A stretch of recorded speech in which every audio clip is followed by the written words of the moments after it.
넘어갑니다.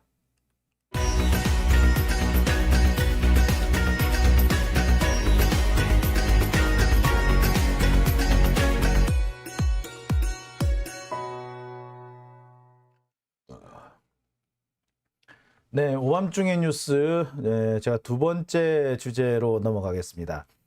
제가 준비한 두 번째 주제는요, 첫 번째 주제와 조금 연결이 되는지도 모르겠습니다.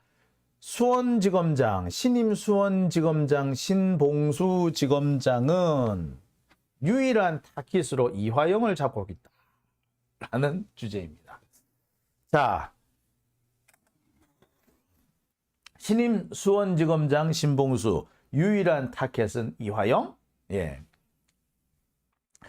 엊그저께 검찰 고위 관계자들, 검찰 고위직 인사가 있었습니다. 검사장급, 고검장급이 대거 교체됐어요. 수원지검장, 사실 수원지검이 사이즈로 치자면 서울중앙지검만큼 큽니다. 관할하는 사건 수만 따지면 수원지검이 서울중앙지검보다 더 많아요. 그렇기 때문에 사실 서울중앙지검만큼 중요한 곳이 수원지검입니다. 수원지검장에 대검 반부패 부장으로 있던 신봉수 검사장이 내려옵니다. 신봉수란 이름 여러분들 귀에 익으시죠? 예, 이 사람 조국 장관 수사 때 좀 난동도 부리고 또 삿대질도 좀 하고 하여튼 간에 그때 부장검사했던 사람이에요. 자, 조국 장관 수사를 하면서 부장검사에서 차장검사가 되고 검사장까지 되고 검사장에서 대검 반부패 부장 그다음에 수원지검장까지 하게 된 사람입니다.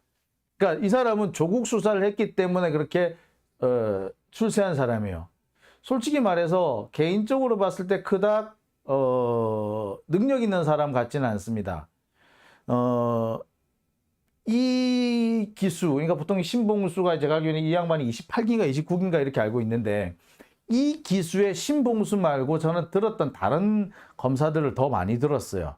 그렇게 눈에 띄는 사람은 아니었습니다. 그런데 이 사람은 조국 장관 수사를 함으로써 갑자기 두각을 나타냈고 그리고 출세 가도를 졸라게 세게 달린 거예요. 자, 이 신봉수가 대검 반부패부에서 수원지검으로 내려왔습니다. 왜 내려왔을까? 자, 모든 사람이 다 한 가지 때문이라고 얘기를 해요. 그거는 바로 쌍방울 수사 때문이다.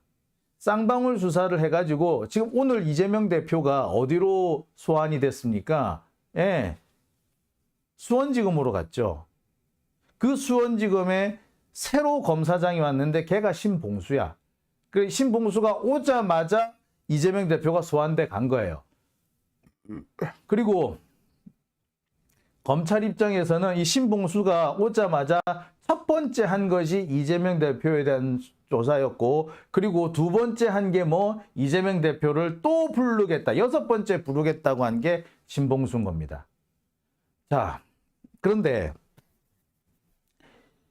이 검찰이 이렇게 신봉수까지 투입을 해가면서 조국 장관 수사를 할 때 두각을 나타내가지고 그래서 윤석열 패밀리가 된 이 신봉수 어떻게 보자면 윤석열의 지금 거의 직계꼬붕 비슷하게 되는데 이 직계꼬붕인 신봉수가 수원지검에 내려온 이유가 뭘까?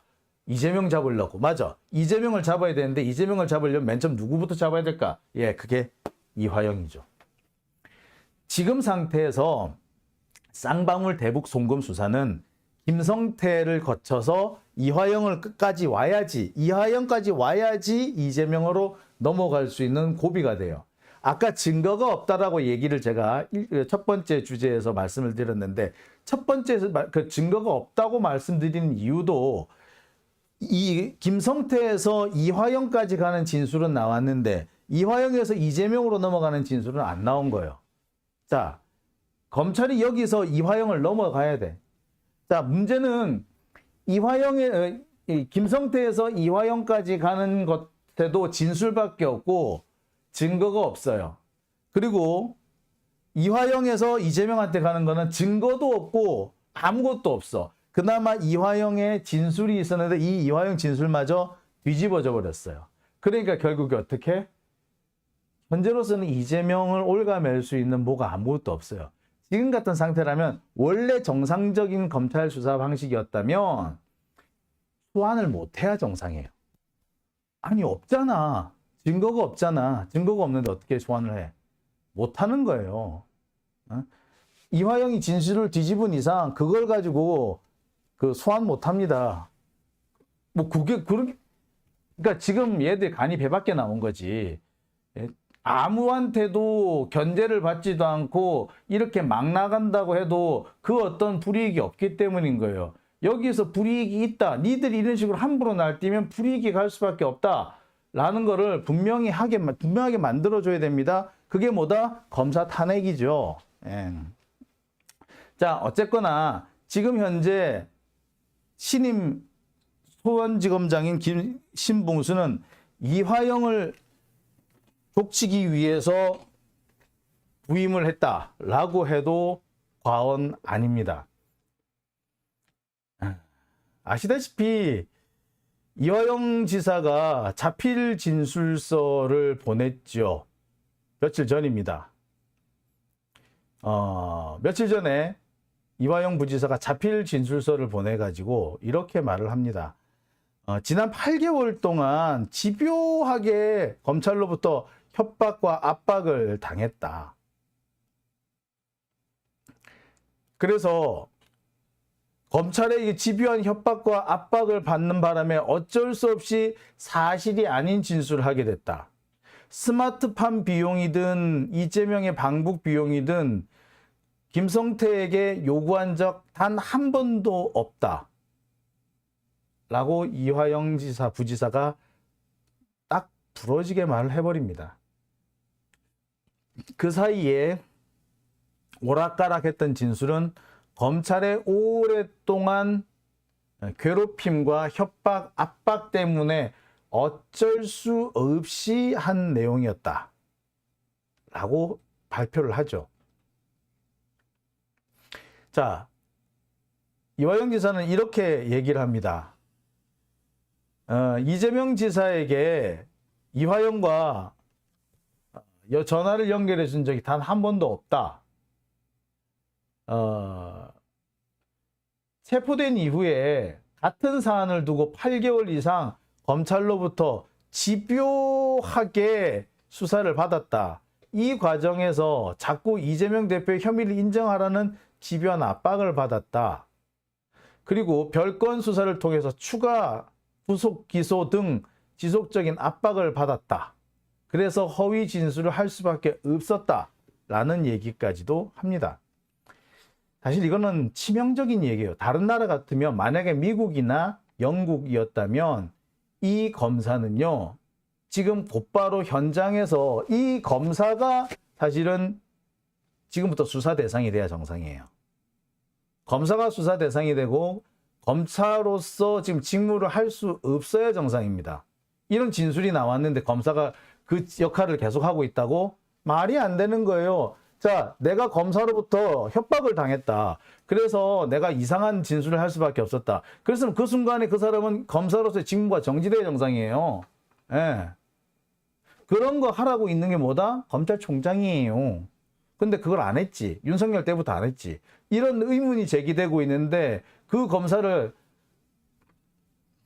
두둔하기 바빴지. 감싸고 두둔하기 바빴지. 이렇게 검사로부터 위협과 협박을 당했다라고 하는데 그 검사가 그대로 직무 수행 계속하고 있는 상황 지금도 계속되고 있잖아요. 이런 것들을 해소할 수 있는 방법은 제가 몇 번을 계속해서 말씀을 드립니다만 검사 탄핵밖에 없어요. 여하튼 이런 이런 이화영 부지사의 진술로 인해서 검찰 진술 조서는 이제 휴지 조각이 됐습니다. 검찰은 지금까지 이런 상황이 나오는 것을 막기 위해서, 그러니까 이화영 부지사가 갑자기 진술을 뒤집는 바람에 검찰이 지금까지 수사한 내용들이 모두 휴지 조각이 되는 거, 이런 것들을 막기 위해서 증거 인부 절차를 빨리 진행을 하려고 했어요. 이게 증거 인부 절차라는 게 뭐냐면 이거를 법정에 제출된 어떤 서증이나 뭐 물건이나 이런 것들을 증거로 인정할 것인지 인정하지 않을 것인지 결정하는 것을 보고 증거 인부 절차라 그래요. 그래서 양쪽 다 증거로 인정을 하면은 그건 자연스럽게 증거 능력이 인정이 돼 가지고 법정에서 증거로 쓸 수가 있습니다. 근데 만약에 증거로 인정을 못 하겠다. 나 저거 증거로 인정 못 해. 라고 하면 어떻게 되느냐? 판사가 그 증거를 가지고 증거 조사를 해야 돼요. 증거 조사 절차. 그 증거 조사 절차에 뭐냐면은 증인이 출석을 한다든지 또는 그 관련된 주변 정황이라든지 관련된 진술을 받는다든지 한 이런 걸 보고 증거 조사라고 그럽니다. 그러니까 지금 검찰은 이화영 지사가 잠시 흔들렸을 때 했던 그 진술을 어떻게든 간에 증거로 만들거나 그게 아니면은 증거 인부 절차를 빨리 거치게 했었어야 되는 거예요. 그래서 증거가 되면은 증거가 되는 대로 좋고 증거로 인정이 안 되더라도 증인을 불러서 그 자리에 세울 수 있지. 법정에 세울 수 있죠. 그러면 법정에 세워가지고 야 이화영이 이렇게 말했는데 이거 맞아 틀려? 라고 물어볼 수 있겠죠. 자, 이 절차를 통해서 사실상 이화영 지사가 했던 얘기를 온 세상에 공표할 수가 있는 겁니다. 그리고 공표를 해놓으면은 증거로 인정이 안 되더라도 그걸 기반으로 해서 이재명 대표를 소환할 수가 있었던 거예요. 근데 그 절차를 못 들어간 거지. 달리 말하자면 뭐타? 이화영 때문에 이재명에 대한 그 소환을 하여튼 이재명 대표에 대한 증거가 없어진 거야. 증거 없이 이재명을 부르게 된 거예요. 이화영이 말을 뒤집지만 않았어도 이런 상황까지는 안 됐을 겁니다. 그러니까 검찰로서는 되게 당황스러운 거지. 그래서 검찰이 투입한 사람이 신봉수라는 사람입니다. 지금까지 수원지검장이었던 사람은 홍승욱이라는 사람이었어요. 이 홍승욱이라는 사람은 수사 능력이 그닥 출중하다고 알려지지 않았는데 여하튼 이 사람이 수원지검장을 와가지고 하여튼 좀 그랬나 봐. 하여튼 이 사람이 수원지검장 와가지고 한 그 업무라는 것이 이재명 대표에 대한 그 쌍방울 관련 수사를 한 게 이 수원지검의 거의 유일한 역할입니다. 자, 근데 이 홍승욱이라는 사람이 이번에 광주 고검으로 가요. 그리고 그 뒤를 이은 사람이 현재 신봉수입니다. 법조계에서는요, 이 홍승욱이라는 사람도 사실 수사 능력도 별로 없고 제대로 하지도 못하는 사람이다 라는 얘기를 좀 많이 합니다. 그런데 이 홍승욱이라는 사람이 이번에 수원지검장에서 광주고검장으로 승진할 수 있었던 거는 이 사람이 조국 장관 수사를 했었거든. 이번에 풀려난 김태우 있잖아요. 김태우, 강서구청장 했다는 그 김태우, 그 관련 수사를 얘가 있었어요. 그러니까 김태우를 살려줬으니, 김태우를 석방해줬으니 얘도 홍승욱도 그 진급을 시켜줘야 되는 거지. 하지만 이번에 윤석열이 원하는 수사 결과를 내지 못했던 거죠. 적어도 쌍방울에서는. 그러니까 어떻게 된다? 그 자리를 신봉수가 차지하게 된 겁니다. 자, 그러니까 이 신봉수라는 사람의 유일한 목표는 이화영의 입을 열어서 이재명 대표를 감옥에 잡아 넣는 것이 신봉수의 역할이에요. 근데 이 신봉수라는 사람은요, 오자마자 첫 번째 메시지가 뭐였느냐면 사법 방해 이런 걸 척결해야 된다라고 얘기를 했습니다. 이건 무슨 얘기다? 이화영 부지사의 진술 번복과 관련해 가지고 민주당이 개입을 했다 이런 주장을 하고 있잖아요. 바로 그 얘기를 하는 거야. 즉 이재명 대표를 겨냥하겠다, 이화영을 가만 놔두지 않겠다라고 공언을 한 셈인 겁니다. 사실상 이 사람 신봉수는 이화영을 죽이기 위해서 이화영의 입을 뜯어버리기 위해서 내가 여기 왔다라는 것을 스스로 만천하에 공표를 한 거죠. 유일한 타깃이 이화영이다. 나 신봉수가 수원지검에 온 이유, 그거는 이화영이야! 이 얘기인 거죠. 자, 김명숙님, 신봉수 검사 탄핵돼야 한다고 말씀하셨는데, 예, 이 상황을 그대로 우리가 보고 있을 수는 없죠. 우리가 계속 눈 뜨고 손 놓고 가만히 있을 건가요? 아닙니다. 신봉수라는 사람이 오래전부터 우리 이재명 대표에 대한 수사하기 전부터 조국 전 장관 수사 또는 그 이전에 뭐 추미애 장관 수사라든지 각종 수사들 통해 가지고 우리 민주진보 지지 세력을 무척이나 괴롭혔던 악질적인 사람입니다. 진술을 강요하면서 진술을 하지 않으면 주변 사람을 괴롭히거나 주변 사람의 허물을 뒤집어서 그 사람을 죽이겠다. 너 때문에 네 주변 사람이 죽어. 어떡할래? 라는 식으로 해서 진술 받아내는 달인이었어요. 이런 사람들이 계속 검찰에 남아 있으면 앞으로 검사들도 똑같은 짓을 할 겁니다. 탄핵을 해야 된다는 거죠. 그렇습니다. 자, 오밤중의 뉴스 함께하고 계신 지금 시각 12시 28분입니다. 오늘 많은 분들이 후원해주고 계세요. 오리님, 해피니스님, 신풍님, 인터루체르님, 폴백님, 푼타킨테님, 그리고 레오님, 모두 후원해 주셨습니다. 감사합니다. 신풍님, 검찰이 과연 추석 전에 영장을 칠 수 있을까요? 지금 상황으로는요, 추석 전에 할 수도 있어요. 왜냐하면 뭐 검찰이 뭐 옛날처럼 절차와 그 내용을 충실히 채워서 영장을 치는 것이 아니라 지들이 치고 싶으면, 아니 윤석열이 치라고 하면 명령하면은 따르는 거 아니야. 명령하면은 따른다. 무슨 그 북한 그 수령관 같지 않아요? 예, 결심만 하시라. 우리가 따른다. 뭐 명령하면 우리가 따른다. 뭐 이런 식으로. 딱 그런 식이에요. 예.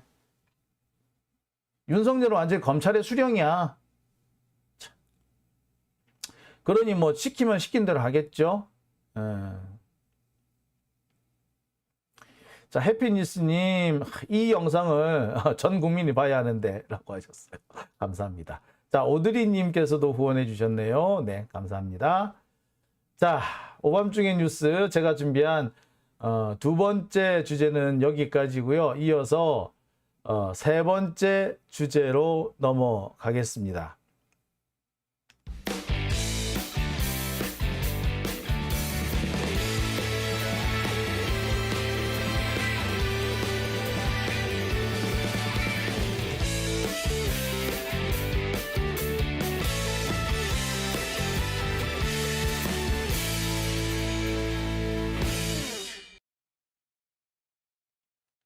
네,